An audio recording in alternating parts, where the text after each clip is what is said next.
Allez, bonsoir à toutes, bonsoir à tous. Nous sommes normalement en direct pour ce quatrième lundi d'affilée. Donc, pour cette quatrième interview, je vous rappelle, on avait reçu Alice Duché, Johan Gomis et Pauline Littard la semaine dernière, la joueuse du Saint-Amand et nos baskets. J'espère que vous allez tous très bien en ce lundi soir.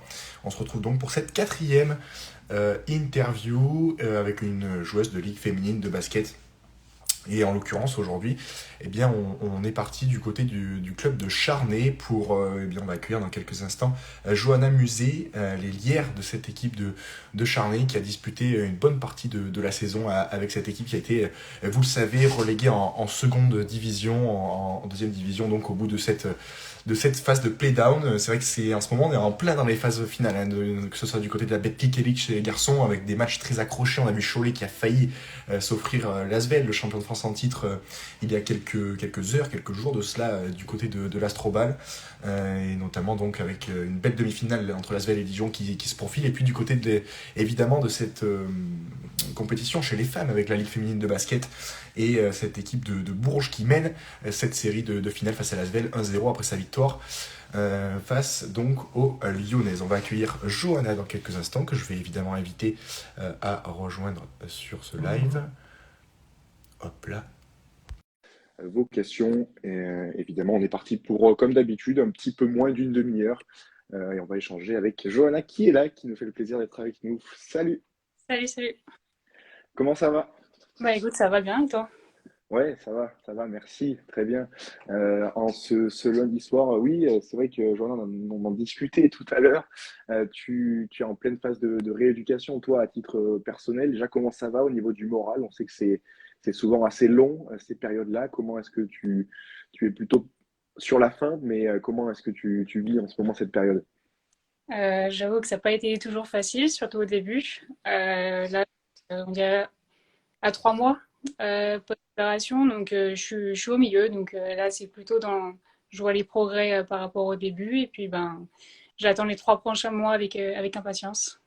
Ouais, on imagine que c'est difficile au début bah, de se rendre compte que évidemment on va être éloigné des parquets pendant un certain temps, de voir aussi les copines qui continuent la saison. C'est peut-être aussi mentalement où c'est délicat de gérer cette période-là. Bah, comme tu l'as dit, ouais, de s'éloigner des parquets, c'est notre passion, c'est notre métier, donc forcément, quand on s'en éloigne, bah, c'est pas toujours facile. Mais bon, faut garder le moral, toujours rester positif et puis ben, penser à la suite, quoi, surtout. Tu as réussi quand même à suivre du mieux possible l'équipe. On en avait pas discuté avec Alice Duchy il y a quelques semaines. Elle disait qu'elle essayait aussi de suivre son équipe de Bourges le plus près possible pour garder un peu cet esprit de groupe et de compétition. Tu as essayé aussi à ta manière, toi, de faire ça? Ouais, ouais, bah, j'étais tous les jours, enfin, tous les jours, tous les soirs euh, derrière l'écran en train de regarder. Puis surtout là, pendant les phases de play-down, où c'était un peu plus stressant, savoir si on se maintenait ou pas. Donc le fait d'être derrière l'écran, c'est vrai qu'on peut pas toujours apporter son soutien, mais bon, c'est comme ça. Ça a été difficile, mais pas eu vraiment le choix, quoi. Ouais. La blessure à la cheville, c'est une de tes premières grosses blessures ou alors avant tu as eu aussi des blessures importantes? Alors, j'ai toujours eu ce problème à la cheville, enfin, aux États-Unis, en fait. Je me suis fait une grosse blessure ma deuxième année qui m'a fait, bah, du coup, arrêt complet de la saison là-bas. Puis, je devais peut-être me faire opérer à ce moment-là, puis finalement, je l'avais pas fait. Et bah, là, c'était une accumulation plus une autre entorse là, qui a fait que bah, je suis passée par la case opération, en fait. Hmm. Oui, pour que ça au moins que ça ne dure plus peut-être sur les saisons à venir, c'est l'objectif. Ouais, ouais, bah là, je faisais à peu près 3-4 entorses par an, donc ça devenait juste plus Ouais. possible en tant que joueuse. Enfin, c'est mon corps, j'en ai besoin, donc voilà, enfin, fallait passer par là. Hmm. Ouais, on espère évidemment pour toi que ça va aller mieux et que cette opération ben, va te faire du bien pour les mois et les saisons à venir. Cette saison, tu avais joué les 11 premiers matchs de la saison de LFB, tu étais sur un super rythme aussi, tu avais du temps de jeu. C'était un bon début de saison à titre personnel aussi. Euh, bon, je sais pas, niveau stats, tout ça, mais au moins, c'était très enrichissant par rapport à mon retour des États-Unis. C'était ma première vraiment expérience au niveau de la ligue. Donc, ouais, non, franchement, ça va. Je retire du positif de ces 11 matchs. Et puis, ben, j'espère que ça m'aidera pour la saison prochaine. Mm. Pour le club, ça a été la suite de la saison aussi a été plus délicate. Tu en parlais tout à l'heure. Il y a eu évidemment cette phase de play-down qui n'a pas souri à l'équipe qui va descendre en seconde division. C'était seulement la deuxième saison pleine en fait hein, pour l'équipe en première division. Il y a eu la saison Covid lors de la montée qui avait été évidemment perturbée et raccourcie.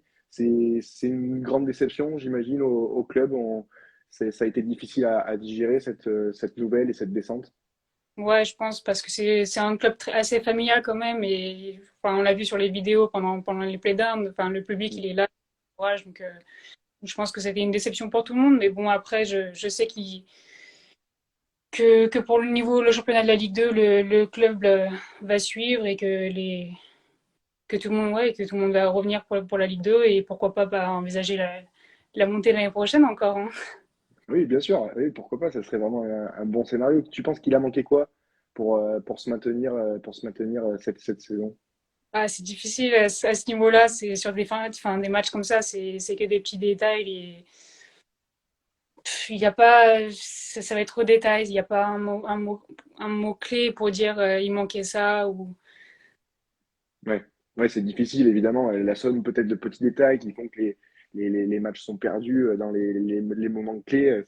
Et à la fin, évidemment, le résultat et le sort est difficile. On en parlait tout à l'heure, tu es parti très tôt aux États-Unis sur les coups de 19 ans, à peine la majorité.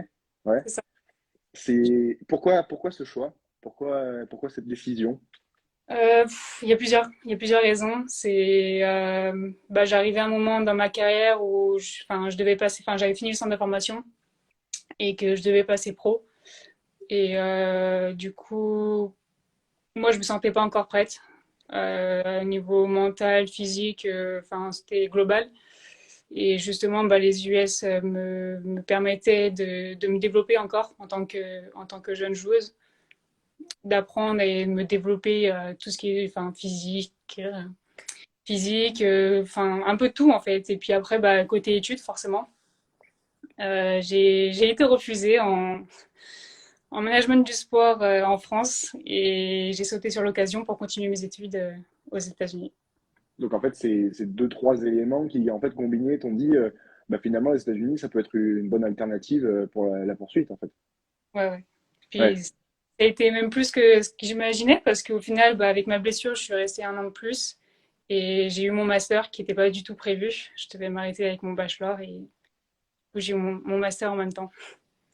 Qu'est-ce que t'as apporté cette expérience? Tu passes 5 saisons aux États-Unis, dans le championnat universitaire. Qu'est-ce que tu en retires? C'est vrai que ça doit être très enrichissant sur un plan évidemment personnel, en tant que personne, mais aussi sur le plan du jeu, les qualités, peut-être de la formation, de tout ce que tu as appris, de la tactique. Et on imagine il y a beaucoup de choses qui ont évolué durant cette période-là. Bah, énormément. Après, c'est pas du tout la même formation que j'ai reçue en Mm. France. Là-bas, c'est vachement axé sur l'un contre un et le jeu physique, en fait. Et ouais, après, c'est pas les mêmes entraînements, c'est plus long, il n'y en a qu'un, enfin, il dure 4 heures. Après, tu enchaînes avec une séance de muscu.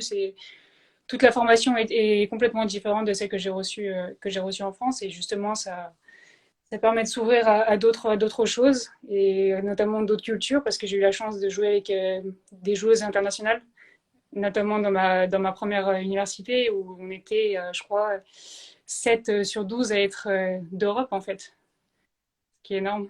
Ouais, oui, bah, ça permet aussi de passer un mélange aussi des cultures qui permet de découvrir plein de choses, et j'imagine plein de trajectoires et de personnalités différentes. C'est peut-être aussi enrichissant de ce côté-là. Bon. Puis ça permet d'avoir des liens après. Il suffit de Ouais. partir, tu as une connaissance avec une autre. Enfin, c'est le top, on va dire.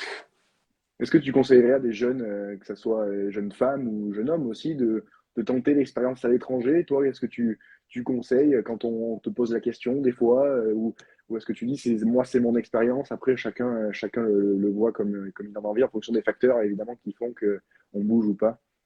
Je recommande à 100%. Tu recommandes? Et on est loin de sa famille, c'est des sacrifices. Mais je le recommande à 100%. C'est une expérience unique que tu fais une fois dans ta vie. Et ouais, non, je le recommande parce que ce que j'ai appris là-bas, je suis sûre et certaine que je retrouverai pas dans mes formations en France, quoi. Hmm. Oui, puis ça t'a permis aussi j'imagine, d'approfondir l'anglais aussi, qui est, c'est... Non, mais c'est vrai, enfin, ce sont des petits détails, mais qui font que, après aussi, tu mûris, tu grandis et ça te permet de découvrir d'autres choses aussi, c'est sûr. Je partais Mm. vraiment de zéro parce que j'ai failli rater mes examens pour partir. Donc, autant te dire que c'était vraiment compliqué au niveau. Et puis, j'en ressors, bah, je suis bilingue, hein, donc Ouais. Qu'est-ce qui reste de la Johanna de Jeunesse Asieux? T'as commencé là-bas. Est-ce que tu avais imaginé, quand tu commençais le basket, jouer à l'étranger, aux États-Unis, et puis faire le parcours que tu as maintenant? Est-ce que tu avais déjà cette ambition de faire de ta vie, assouvir ta passion pour le basket?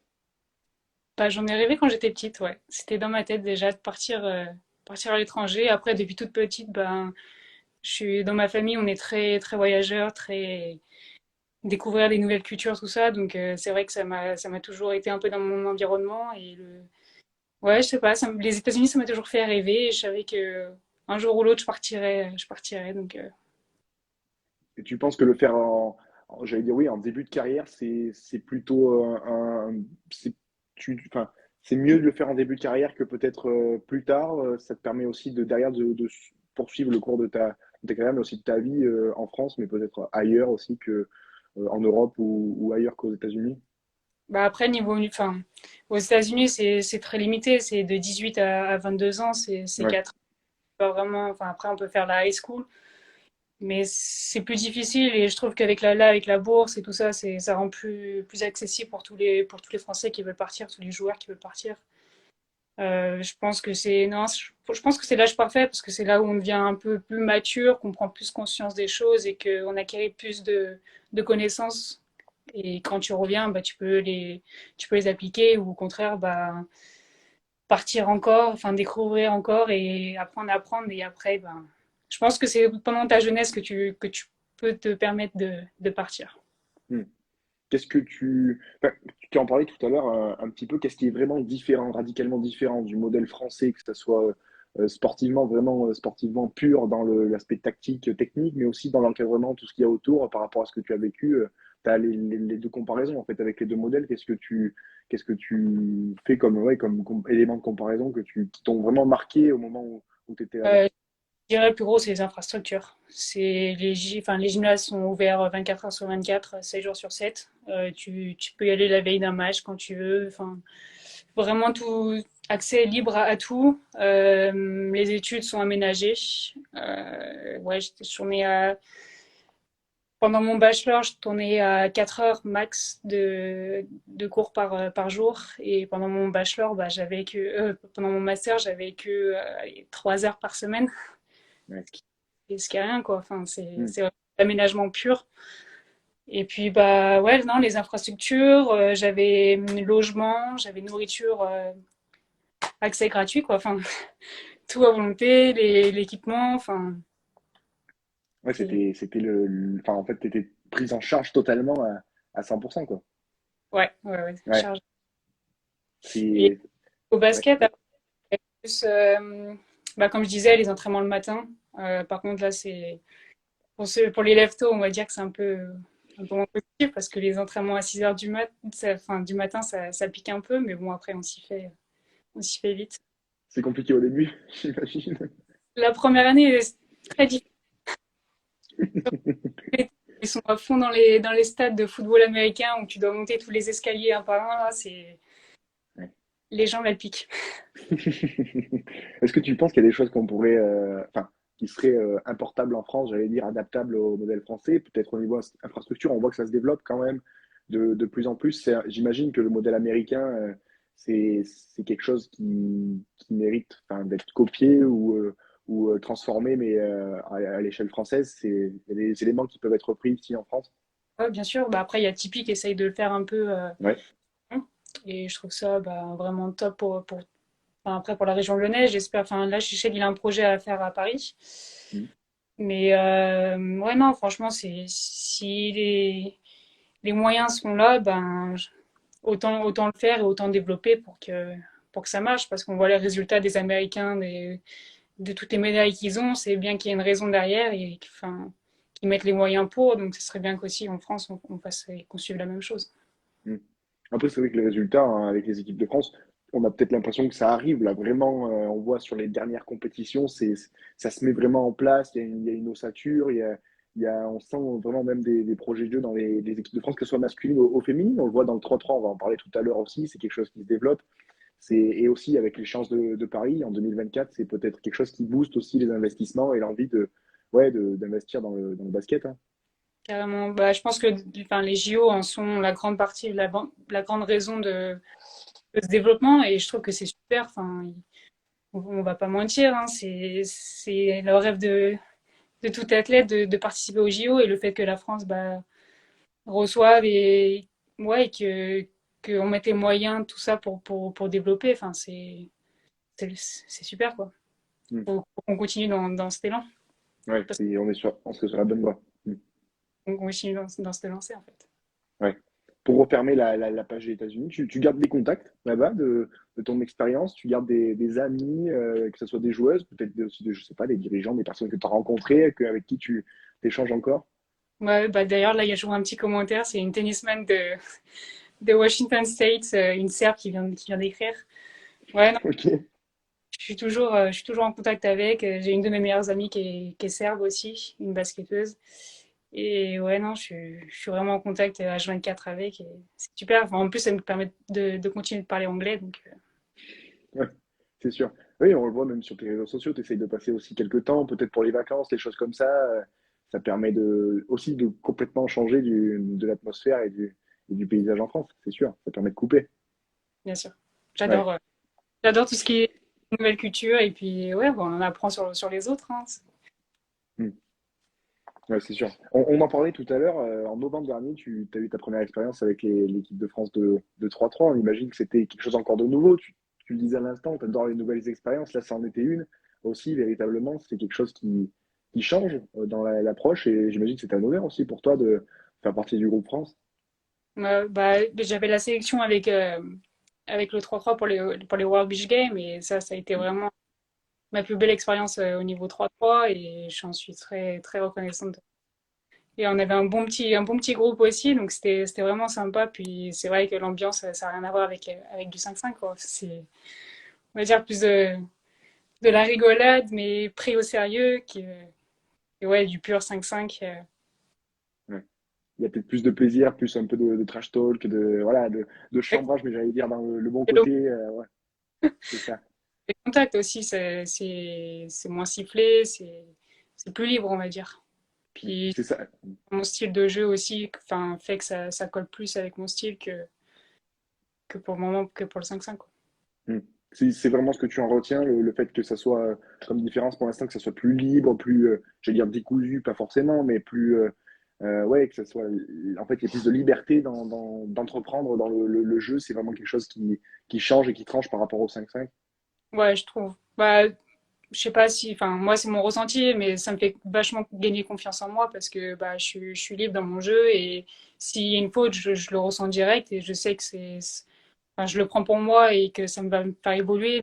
Je sais que je suis plus confiante après une saison ou une prépa de 3-3 qu'une saison de 5-5 parce on est libre et ouais, c'est le jeu de la responsabilité, de la confiance. C'est un peu un tout, quoi. Mm. Le 3-3, c'est quelque chose vers lequel tu pourrais peut-être te diriger tout doucement, ou c'est pour l'instant quelque chose à côté, en plus du 5-5? Bah, pour le moment, c'est plus à côté, mais enfin, pourquoi pas développer le projet et devenir vraiment performant dans le 3-3 parce que c'est vraiment quelque chose qui me plaît. Et là, j'ai regardé les filles qui jouaient à Tel Aviv, là, qui ont fini troisième. Et puis voilà, ouais, non, franchement, c'est que du positif de faire ces préparations. Et puis peut-être aussi, on en parlait tout à l'heure, dans 2 ans, l'appel, j'allais dire, l'appel des anneaux olympiques qui peut aussi booster et se dire, tiens, pourquoi pas, ça peut être une occasion, ça peut être, c'est la chance d'une vie. Enfin, c'est quand même, on s'en rend compte petit à petit là, parce que l'échéance commence à arriver, mais ça va être quelque chose d'incroyable, quoi. Et faire partie de cette expérience, ça serait, j'imagine que ça doit être stimulant quand même, hein. Je crois il y a pas mieux, hein, participer aux JO. On peut pas, je crois qu'on est au sommet du summum, là. Ouais. Ouais, c'est sûr. Et on verra ce qu'il en est, hein. C'est sûr que ça va évoluer au fur et à mesure dans les mois qui arrivent. Qu'est-ce que tu aimes faire en dehors du basket dans ton temps libre, dans tes loisirs? Tu en parlais tout à l'heure, tu aimes bien voyager, découvrir d'autres choses. Est-ce qu'il y a d'autres choses que tu aimes bien faire, partager, d'autres sports peut-être que tu aimes bien pratiquer? J'avoue que je pratique beaucoup de sport. Bon, après, je suis pas non plus tous les sports, mais ouais, non, j'aime bien jouer au tennis, échanger quelques balles, genre du foot, ou là, je me découvre avec le beau temps un petit confort dans la pétanque. Pas mal. C'est quelque chose, ouais, ça vient des États-Unis, ça, je pense. Tu l'as importé en France. Après, ils ont un peu même style, c'est un petit jeté. Mais ouais, voilà, c'est Ok, sympa. ok. Et le tennis, alors, t'essaies de suivre un peu Roland Garros en ce moment ou... Ouais, ouais, ouais. Ouais, ouais, En fait, j'en d'accord. ai fait vite, donc du coup, c'est pour ça que j'ai gardé un peu, avant de faire du basket, je jouais au tennis, donc j'ai un peu gardé, on va dire, les sensations de ce sport. Mais Ok, ouais, non, Garous, je suis. tu suis. Bon, très bien, parfait. Qu'est-ce que je voulais te poser d'autre comme question? Oui, est-ce que tu suis aussi d'autres championnats que j'imagine la Ligue féminine en France, parce que c'est évidemment prenant pour suivre les adversaires et oui, les futurs adversaires dans les semaines qui arrivent. Mais est-ce que il y a d'autres championnats qui te passionnent, que ce soit chez les dames ou aussi chez les hommes peut-être? On a eu Joanne Gomis et Alice Duché qui nous disaient qu'elles aimaient beaucoup aussi l'Euroleague masculine parce que ça jouait beaucoup. Elles suivaient aussi les Français évidemment. Toi, est-ce que tu as des championnats que tu suis un petit peu avec un œil un peu avisé? Bah, quand j'étais aux États-Unis, forcément, je suivais plus la NBA et tout ça. Mais là, depuis que je suis rentrée, moins, enfin, voire pas du tout, parce que les horaires, ça colle pas. Mais ouais, non, j'étais plus sur l'Euroleague féminine, Ok. perso. Et tu trouves que vraiment enfin, c'est, c'est une autre dimension hein, par rapport à ce que vous voyez par exemple en championnat. C'est quelque chose aussi qui, j'imagine, on en parlait tout à l'heure avec les jeux, ça doit donner envie aussi, des ambiances magnifiques, des affiches de prestige face à des clubs aussi européens. Ça doit donner envie. Ah bah, forcément, hein. Ouais, Le reste, de jouer en Euroleague et de. Enfin, on voit sur les vidéos, de toute façon, ça lui tourne sur les réseaux, on voit enfin, les gymnases qui sont là avec les fumigènes et tout. Enfin, c'est énorme. ouais, c'est sûr. Ouais, ça doit donner envie, c'est sûr. Qu'est-ce qu'on peut te souhaiter pour les semaines, les mois à venir? J'imagine aussi une bonne fin de rééducation sans problème pour que tu puisses rattaquer du mieux possible quand le moment sera mieux. Ouais, ouais, ouais, forcément une bonne santé, bonne réduc et surtout le cardio parce que là, ça fait quelques temps que ça a été un peu dur, mais là, ça y est, je m'y remets, la course, ça revient, donc voilà. Ouais. C'est le planning là, j'imagine, ouais, c'est ça, beaucoup de cardio pour reprendre. C'est quoi? C'est plusieurs séances par jour pour essayer de reprendre le rythme au fur et à Ouais, mesure? pour moi, enfin, j'étais à 3 séances de kiné par semaine, plus des petits hits le week-end. Et bah là, je vais reprendre complètement la course, donc course tous les jours, et en plus de ça, bah, toujours mes 3 séances de kiné. Jusqu'à plus des séances de prépa physique aussi, jusqu'à août, jusqu'à la reprise. D'accord. Donc tu devrais potentiellement être prête pour la reprise en août pour reprendre avec l'équipe? Ouais, Ok, ça marche.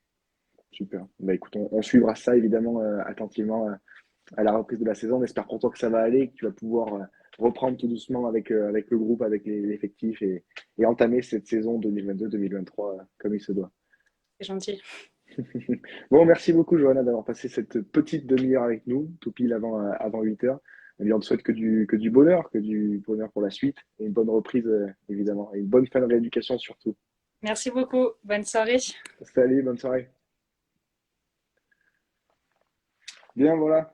Vous avez suivi cette petite interview d'une moins d'une demi-heure aujourd'hui en ce lundi avec Johanna que je remercie encore une fois d'avoir pris le temps eh bien, de discuter avec nous de tout, un peu de tous les sujets. Vous avez vu, on a parlé de l'équipe de France, on a parlé du 3-3, on a parlé des États-Unis, et on a même parlé de cardio et de pétanque. Comme quoi, vous voyez, on peut parler de tout sur ces petits lives du lundi soir. J'espère que ça vous a plu.